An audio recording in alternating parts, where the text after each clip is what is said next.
Welcome to Retail's Most Wanted, the podcast that examines the latest issues related to organized retail crime and how retailers and policymakers are fighting back against today's organized crime syndicates. I'm your host, Marty Carpenter, and coming up on today's show, we'll be joined by Suzie Squier. She's the president of the Retail and Hospitality Information Security and Analysis Center. Really interesting conversation that's coming up next, right after this word from our sponsors. Retail's Most Wanted is brought to you in partnership with the Attorney General Alliance, where U.S. State Attorneys General collaborate on emerging legal issues and the rule of law at home and across borders. Learn more at agalliance.com. Retail's Most Wanted is brought to you in partnership with LVT, securing physical environments through intelligent automation. Learn more at lvt.com. That's lvt.com. Suzie, thanks so much for taking some time with us today. We really appreciate you lending some of your expertise to our audience here on Retail's Most Wanted. I want to start here. Retail and Hospitality ISAC. What is an ISAC? Let's start there just so everyone's on the same page. Tell us what it is and how the RH-ISAC started. Sure. Information sharing and analysis centers have been around for about 20 years. They're formed by a presidential directive for critical infrastructure to come together and share physical and cyber threats. So you have a lot in financial services, health, the utilities, you have communications, water, things like that. So we were formed in 2014, so we're one of the newer ISACs. We fall under commercial facility sector, under DHS, and we are formed to share cyber threats. So we focus mostly on cyber. So you're focusing mostly on cyber. I wonder if you could tell us how the RH-ISAC facilitates the sharing of cybersecurity information and intelligence among your membership, and maybe even to give me a little bit of an idea of what your membership looks like. Yeah, sure. So we have about 270 member companies. We focus on retail, hospitality, quick service restaurants, consumer goods, and a lot of consumer facing. So anybody that has consumer facing information would be a member of ours. So the cyber teams join. We have all you can eat. Anybody can join, even if it's outside of cyber, like fraud or sometimes identity access management may sit outside. They can join. And what they do is share the threats that they're seeing. So if they're getting hit with something, they will share into us, and then other members can block those indicators on their side. So it helps prevent them from getting hit by the same thing. Mm-hmm. And they also share journeys. So we have a lot of working groups where you can, how do you set up an identity access management?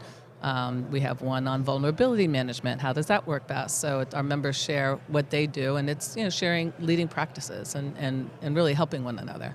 That sharing part seems to be a big part of any association that we talk to, right? And even for an event like NRF Protect, it's all about bringing the good guys together so they can share information and build networks to combat the bad guys who seem to be naturally adept at putting together an organization that goes and perpetrates organized retail crime-related incidents, right?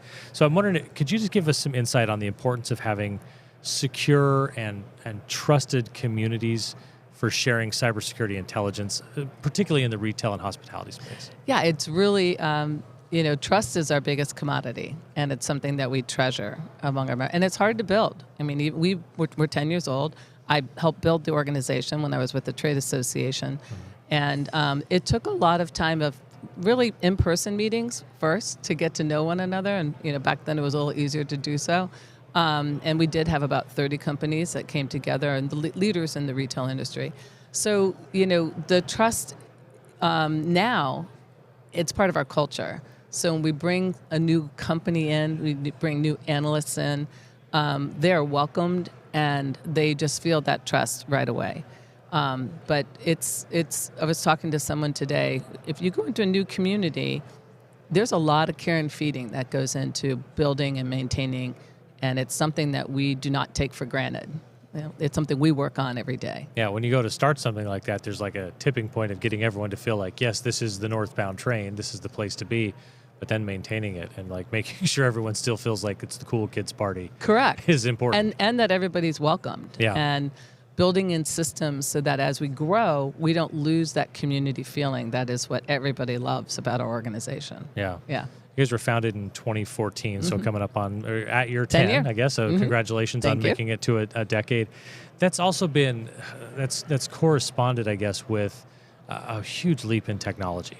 And so I'm wondering, I'm curious, how has the landscape for cybersecurity threats evolved in that 10 years? I mean, we went from like everyone's barely on Facebook, right? When you start, Right. maybe we're a couple years into it by then, but things like Instagram and stuff don't even exist. So if people try to picture in their mind what was life like anciently in 2014, how have these threats evolved since during this 10-year period? Yeah, we just had our summit annual meeting last month, and Rich Augustino, who's the CISO at Target, was our keynote, and he's the chairman of our board. He's great. They're a great company supporter of ours. And he was going through the 10 Eras tour, little Like Taylor nod Swift, to Taylor yeah. Swift. I gotcha. And, I have and Swifty dad. That's fine. That's fine. we had little things we wore. There you go. whatever Oh, those that's are. awesome. I love it. And he was talking about what we had to deal with back then. Skimming, POS. That was a big thing. And of course, phishing has always been there. It always will be there. But then you had, then we went to, just the online, the digital space, and scraping off of websites. So you had that, how that. And then when we had, COVID, and we had a huge digital transformation happen, stores had to go to, BOPUS, if you're familiar with that, buy online, pick up in store. So folks that weren't there had to pivot to that, like almost overnight. I mean, as quickly as possible, Sure. And yet securely. So that opened up a lot of potential vectors, when you go into that. And now we have, obviously ransomware, and the internet and the dark web just has a wonderful opportunity for these folks to get together and have a very sophisticated system of their own. So we're dealing with that type of interaction. And I think now, of course, the keyword that everyone's talking about is, obviously Gen AI, and it has a lot of benefits that it can bring, but it also has a lot of security risks. So there's a lot of discussions around that, and how do you secure it? Cloud security is another big thing. Everyone going to the cloud, how do you make sure that's secure? Yeah. So those are some top areas where the threats can come through.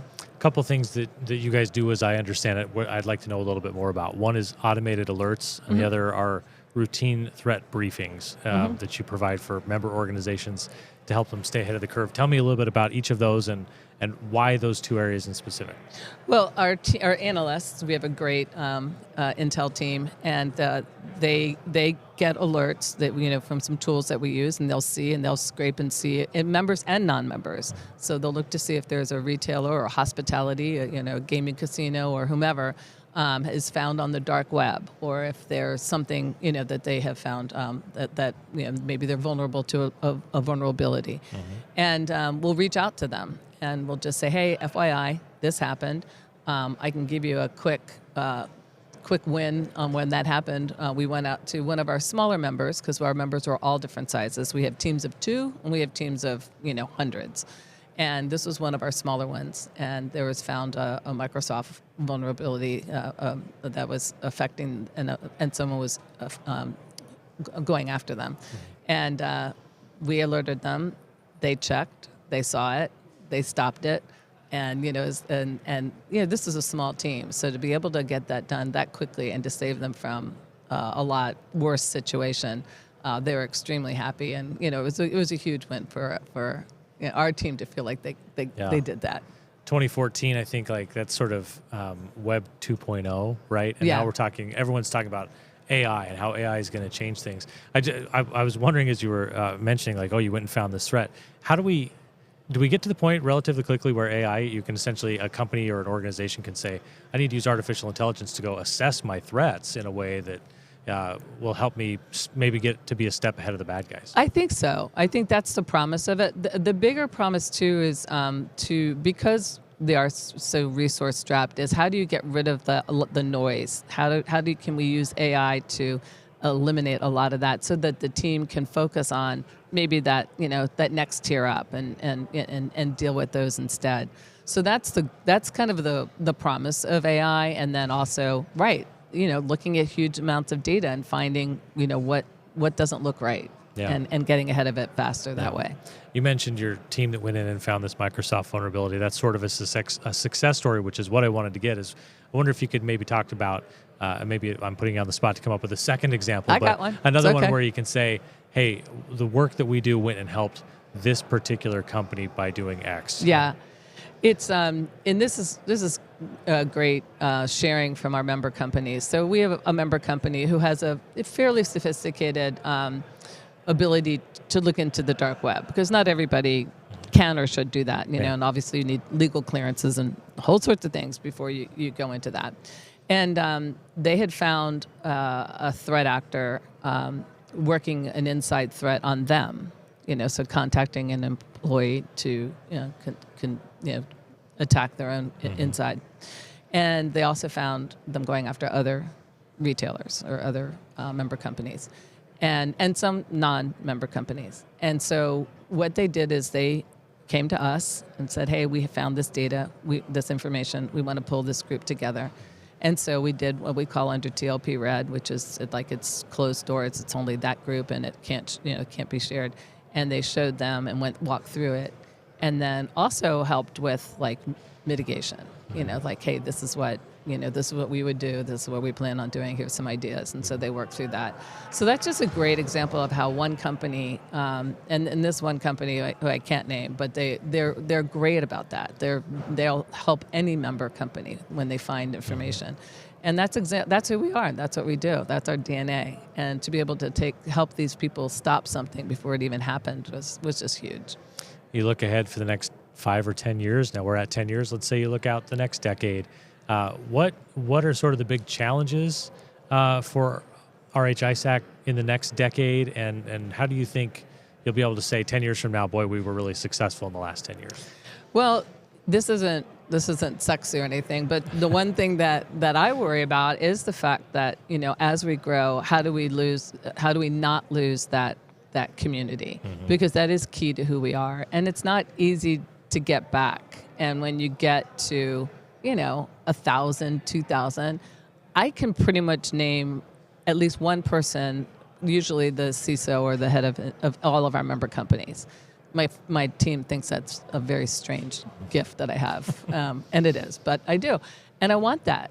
And so how do you manage that, and yet you want to grow? We want to grow internationally too. We want to. We have members in Europe and Australia and UK and other places. So how do you manage that? I think technology-wise, I really rely a lot on our CISOs, our members, and our associate members. We have solution providers. Like, what is out there? What is the next emerging threat? What's also the next emerging? Not one piece of technology is going to solve everything, but what do we need to be aware of that we can bring to our group? But our members bring us things. Like, we just started a working group on mergers, acquisitions, and divestitures. And it was funny, it just came out of a session where one of the gentlemen on the panel said that's his biggest stress, is because you only know what you know.